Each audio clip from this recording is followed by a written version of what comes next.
Respected parents and dear students of Jindal Adarsh Gramya Bharati School, I would like to acknowledge about the upcoming examination of 10th and 12th CGBSC boards. As you best know, this time board has been taking the examination very seriously and as per old pattern. So students, be ready for hard work and try your best. Jindal Adarsh Gramya Bharati has very supportive staff and our teachers want to share some quick and smart strategy for your betterment or better results for better results. So in this way, our teachers will be share some guidelines, some instructions. Hope you will follow and get the better marks. Wish you all the best. Best of luck, dear examinees. Thank you. Important notice. As you all aware about your CGBSC 10th board exam is going to be held from coming 2nd March 2023 and the timetable was also given to you in written form. According to this timetable, your exams starts from 2nd March and ended on 21st March. During the exams, after each subject, preparation leave is given to you. So it's our advice to you that you can take advantage of enough preparation time for every subject by allotting proper days. Your subject teachers here giving you a strategy for preparation of the subject.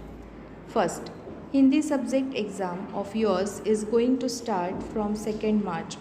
Timing of the exam will be 9 am to 12 pm. After giving Hindi exam on 2nd March, take a rest and you can resume your studies of next subject, that is English subject, which is going to held on 4th March. For English subject, you have only one day leave. Tandi sir will tell you in detail about the preparation strategy for English subject. Good morning, dear students. All the best. 10th aspirants once again. Wherever you're watching, now it's time to get up and determine to get good marks and good percentage. My dear students, this is the time where you need to work hard. You need to do something.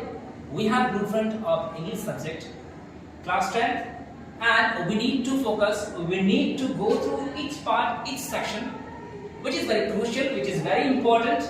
Each section having a specific marks, and which section we need to cover, which section we need to grab, so that we can get good marks. My dear students, here the first part, that is prose section. Prose section, let me remember you, in class 10 there are 15 chapters, right? And you need to learn, you need to prepare 2 questions of each chapter. Then only you can cover it, otherwise it's not possible. See here, prose section, that is 12 marks, right? It carries 12 marks, it consists 12 marks. You need to do it within 10 minutes. You have to do it within 10 minutes. You have to cover it, right? 1 and 2 line you have to cover the answer. Rest what? Poetry line, that is 10 marks. 5 questions will be there where you have to attend all and you can get 10 marks, right? In this way we have vocabulary. Vocabulary power हमारे पास है, and you have to make vocabulary power strong. And the question will be asked from the book only. So you need to do. It has 1A, one section over here, carries 5 marks, right? Means it can be antonyms, it can be synonyms. So all things can be there, which has been practiced at in the school. Earlier time I have taught you all things. And grammar part, that is consists of 15 marks. My dear student, let me tell you, all these 3 parts are very important. Again and again we have discussed in the class. First things you have to see articles. So what is articles? So what is the uses of articles? Use of a or an and the. Second part, that is 1C, 5 marks, determiners. It's a very important part. It's very comfortable field where we can get too much marks. Determiners, it means use of little, a little, few, a few, so much, many. These are the things where you can get good marks. And next section 1D, where there do as directed, जो कि मैं आपको already बता चुका हूं. Do as directed बहुत easy है. Instruction को पढ़ना है आपको और उसी हिसाब से करना है. Suppose he plays a match there, do as directed, जो कि मैं आपको ऑलरेडी बता चुका हूं। do as directed बहुत इजी है, इंस्ट्रक्शन को पढ़ना है आपको और उसी हिसाब से करना है। Suppose he plays a match, instruction will be there, so after reading the instruction you have to go through the questions. There will be 5 questions. There will be 5 questions, and in this way the question in this part, grammar part, having 15 marks, categorized, it has been categorized into 3 sections. Passage, that is 5 marks. Passage, that is 5 marks. It can be fill in the blanks, one word, MCQ, so you have to see that. So by managing the time you need to little bit take speed. Notice part is the very important part.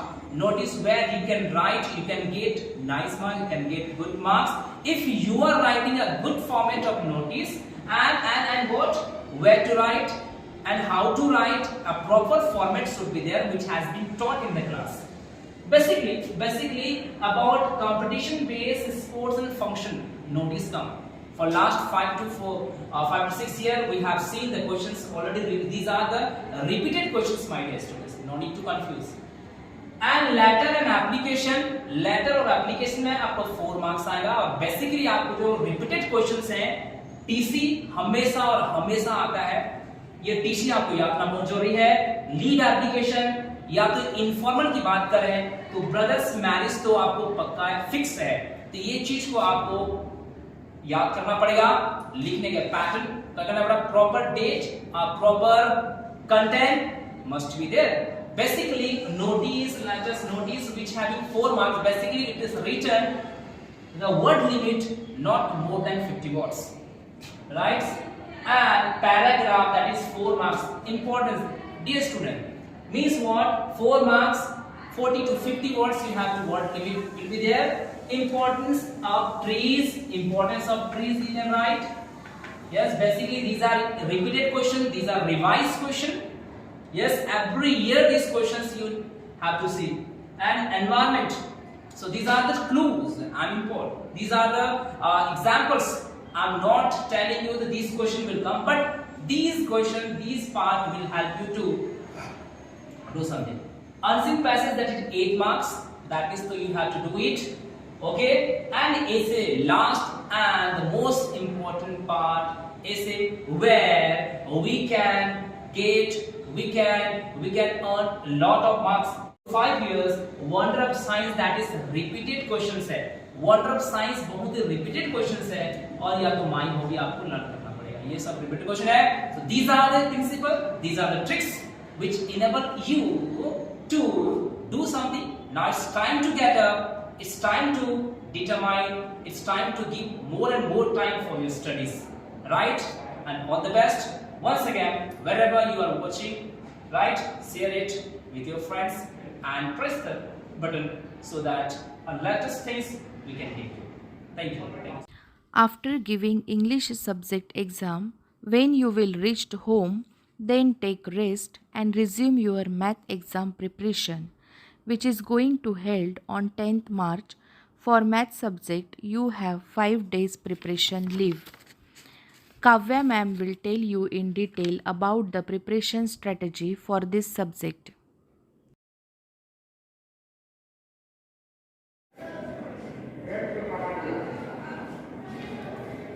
Good morning, students. Students, I am here to tell you the strategy for studying in your maths exam, which will be there by 10th of March 2023. So, we will start from the date 4th March 2023, right? इससे पहले आपका English का exam है. So, after coming from your English exam, you will start with your Unit 7, that is mensuration, that is surface area and volume of solids. And this particular unit actually consists of 8 marks, right? So इस दिन आपके 8 marks का preparation हो जाएगा. And in the next day, on the next day, we'll be studying unit 1, that is algebra. The whole day we'll be studying the same unit, right? And in the first half, we'll be completing the polynomials and ratio and proportion. And in the second half, you will be going to prepare linear equation in 2 variables, arithmetic progression, right?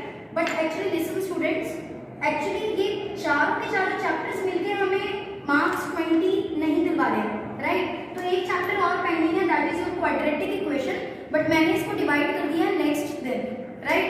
तो फिर आप ये देख लेना कि इसके साथ हमारे 20 नंबर पूरे नहीं आने वाले हैं ना, तो नेक्स्ट डे का ये वाला भी ऐड होगा, तभी हम लोग का 20 मार्क्स बन रहा है।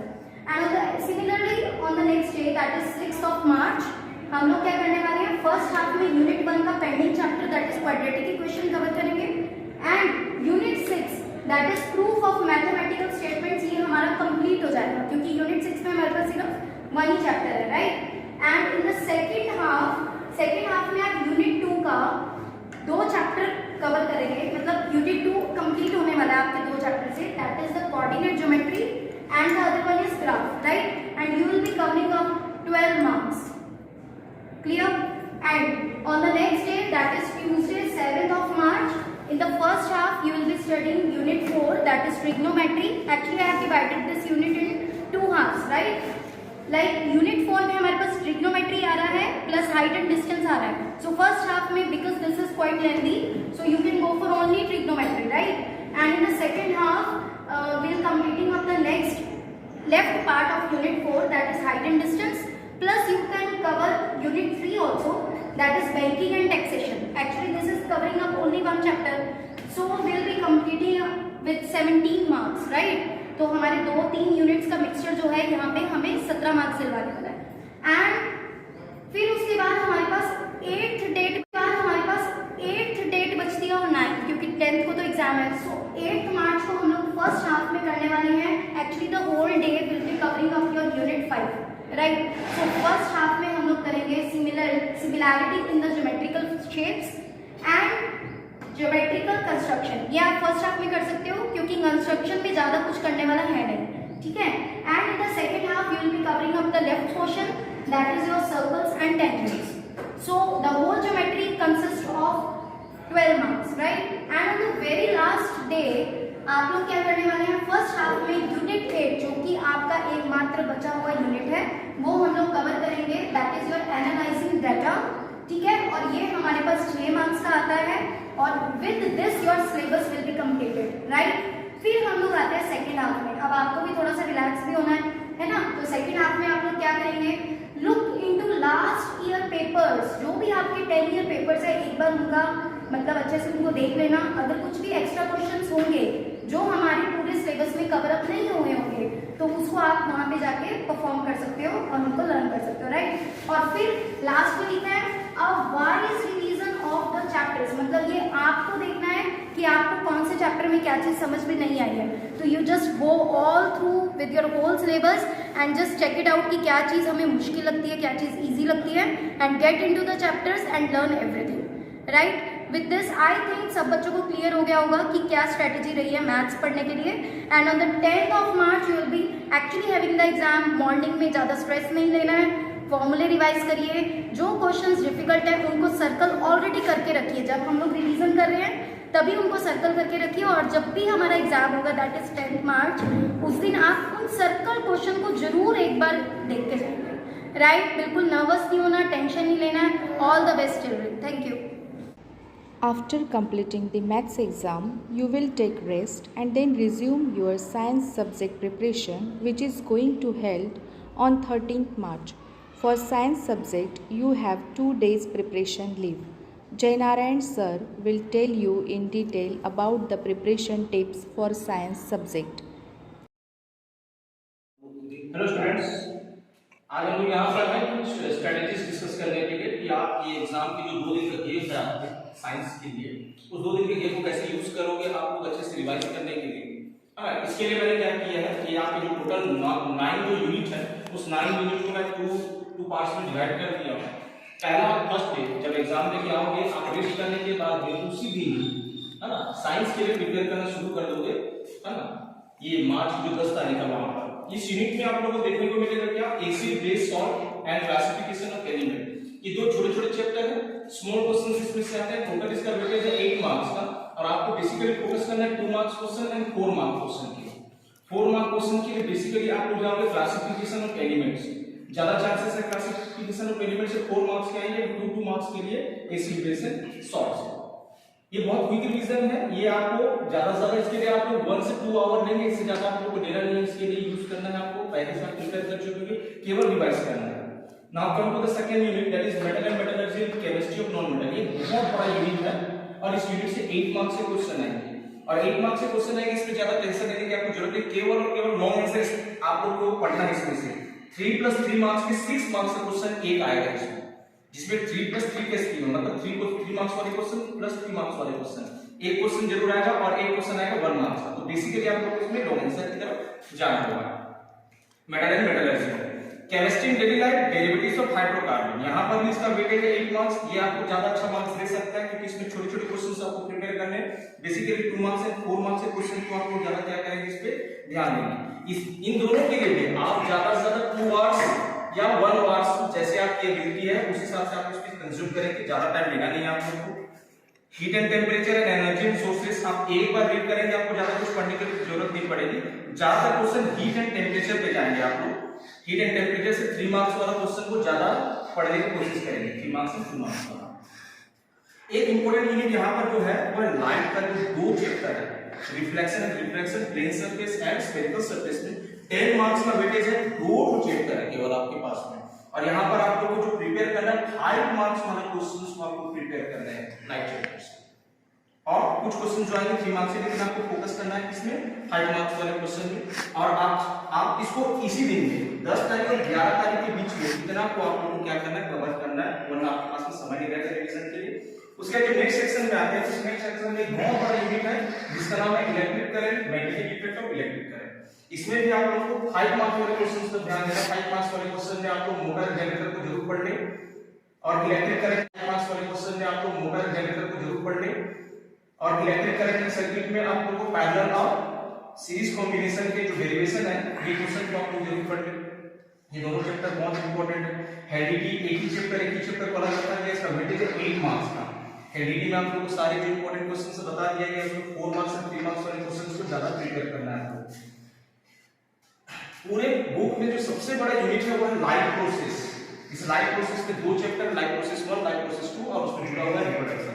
ये टोटल इतना बड़ा जो चैप्टर है जो आपको मिलेगा, जो 4 चैप्टर, उस 4 चैप्टर का जो वेटेज है वो कितना है, 13 मार्क्स की।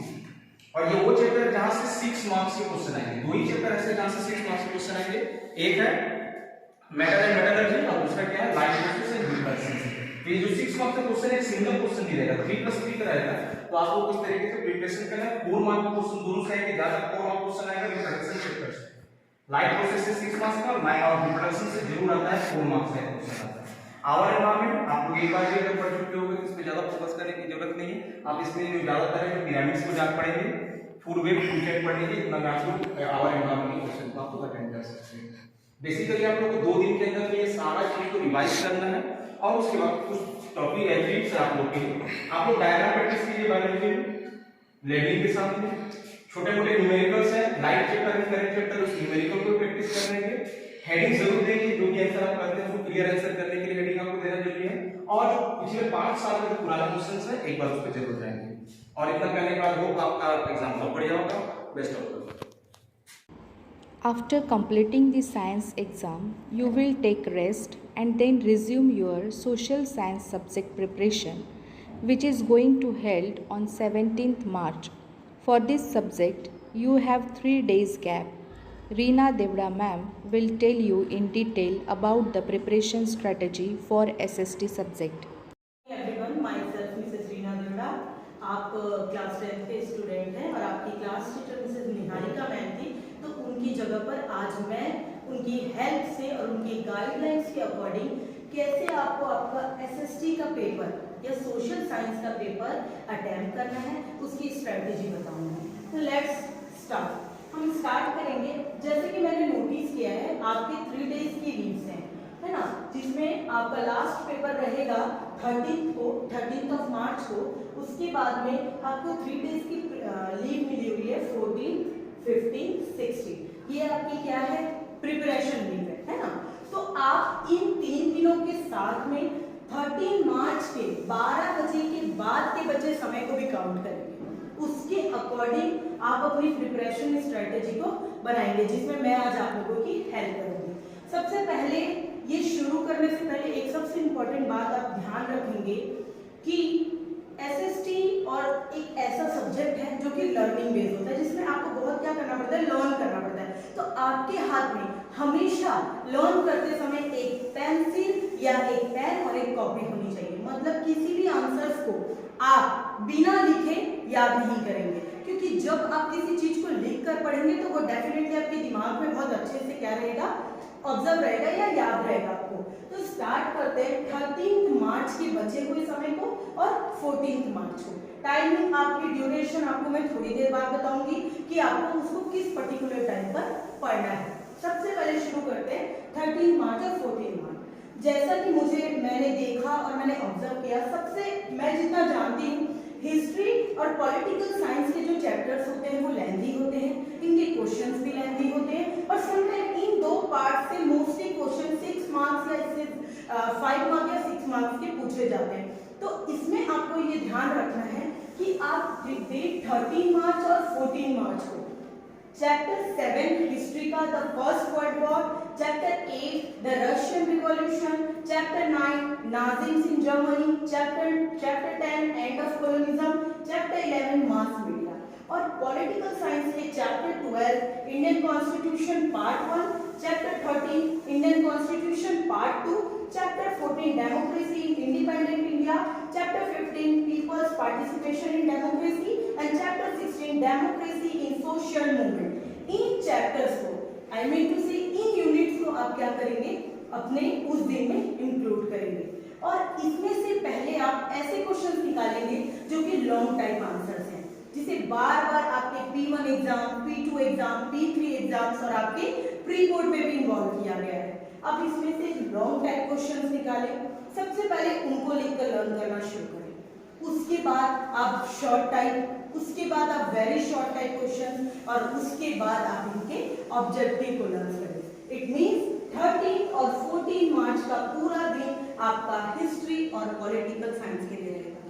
ये जब आप लर्न कर लेते हैं तो आपका ये समझ लीजिए कि लॉन्ग टाइप आंसर्स की प्रिपरेशन लगभग क्या होते जा रहे हैं, पूरे होते जा रहे हैं। इट मींस एक जो हार्ड बर्डन है वो आपका पहले ही क्या हो गया, सॉर्ट आउट हो गया है। अगर आप इसे लास्ट डे रखेंगे तो मे बी वो आपके लिए ज्यादा बर्डनफुल रहेगा, क्योंकि इसके बाद आप चाहें तो इन 2 दिनों में 15 और 16 को आप इसका एक रिकैप्चुलेशन या यूं कहूं तो रिवाइज भी कर सकते हैं। उसके बाद आते हैं हम लोग 15 मार्च को, जब आप पढ़ेंगे अपना लास्ट नेक्स्ट 2 आप इसमें अपने क्या उठाएंगे, टॉपिक्स उठाएंगे, जो आपका है इकोनॉमिक्स वाला पार्ट और जियोग्राफी वाला पार्ट। ये 2 चैप्टर है लिटिल बिट क्या होते हैं, हिस्ट्री और पॉलिटिकल साइंस से क्या होते हैं, थोड़े से बहुत इजी तो नहीं पर थोड़े कम इससे हार्ड रहते हैं। तो आप इसमें इकोनॉमिक्स में क्या करेंगे, chapter 17 under the development, chapter 18 money credit, chapter 19 government budget taxation, chapter 20 food security, chapter 21 globalisation और ज्योग्राफी का chapter 1 resource development, chapter 2 land resource, chapter 3 agriculture, chapter 4 mineral resources and industrialisation, chapter 5 human resources and the chapter 6 human settlement. इन chapters को आप क्या करेंगे 15 मार्च यानी कि next day 14 मार्च के अगले दिन आप इसको क्या करेंगे, अपने लर्न करना ये चैप्टर स्टार्ट करेंगे।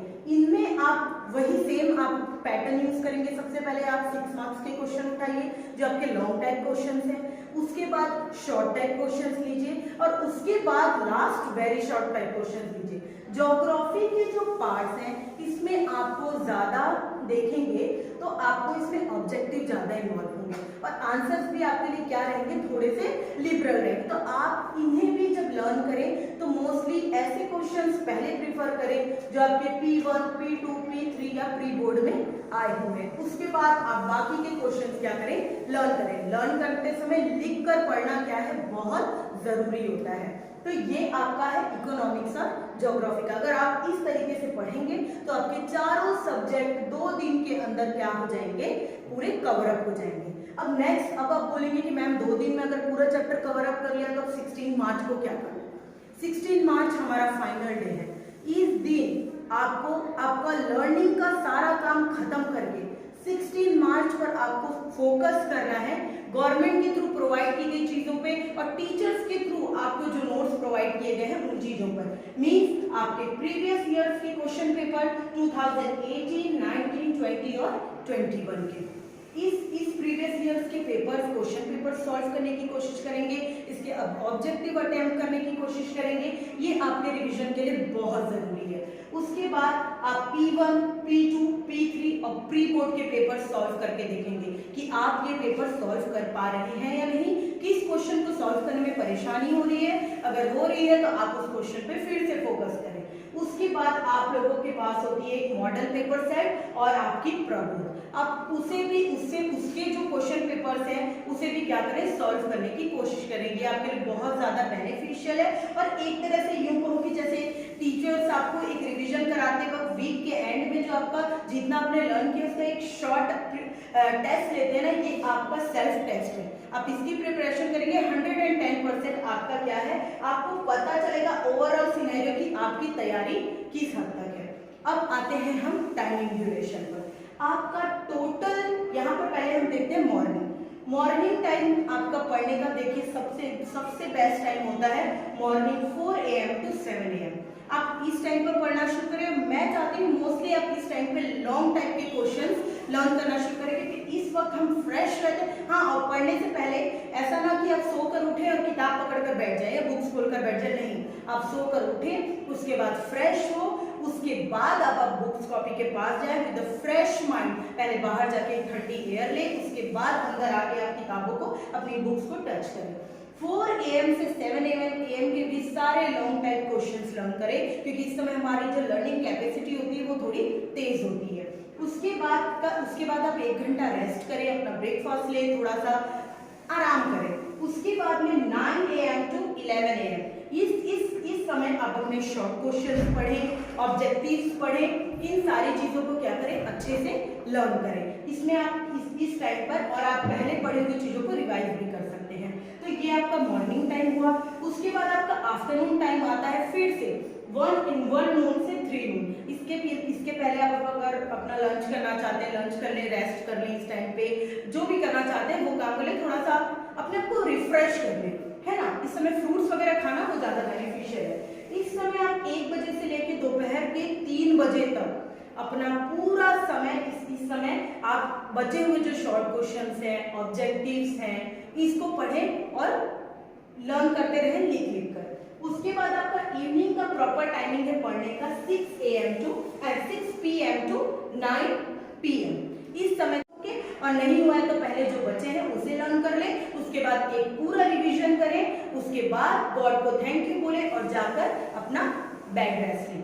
सबसे बड़ी बात यह है इस पूरे आवर्स को काउंट करें तो आपको अपने 11 आवर्स एग्जाम समय पे अपनी स्टडी को देना है। अगर आप प्रॉपर इस टाइमिंग को फॉलो करते हैं तो definitely it will very useful to you.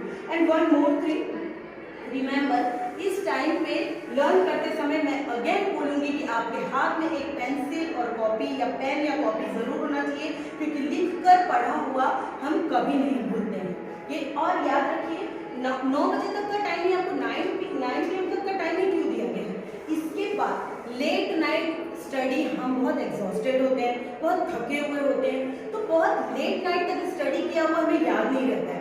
इस समय तक आपने जो याद किया है तब तक आप थोड़ा ठीक है, ज़्यादा थके नहीं। 9 बजे के बाद जो आप अब बहुत लेट नाइट जो स्टडी करेंगे डेफिनेटली वो आपके दिमाग में नहीं रहेगा और ज़्यादा टायर्ड फील करेंगे। फिर मॉर्निंग में 4 बजे उठने में तकलीफ होगी। टाइम से खाएं, कम खाएं, अच्छा खाएं, फ्रेश रहें, टीवी मोबाइल से ज़्यादा दूर रहें। क्यों? क्योंकि ये आपके हेडेज का भी एक इशू हो सकता है। ऑलरेडी एग्जाम का तो इतना बर्डन रहता है, ऊपर से अगर आप टीवी और मोबाइल यूज करेंगे तो वो भी आपके लिए क्या रहेगा, थोड़ा सा हेडेज रहेगा। इसलिए पूरे टाइम आप नेचर और स्टडी से जुड़े रहें। तो ये मेरे इंस्ट्रक्शन है। आई होप स्टूडेंट ये आपके लिए यूजफुल रहेंगे। So best of luck and thank you so much.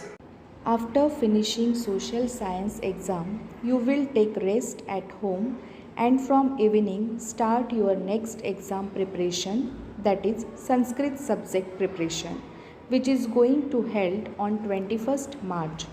In that way, you will prepare your syllabus and your teachers' preparation strategy will definitely help you to score a good marks in board exams. So best of luck to all of you. Thank you.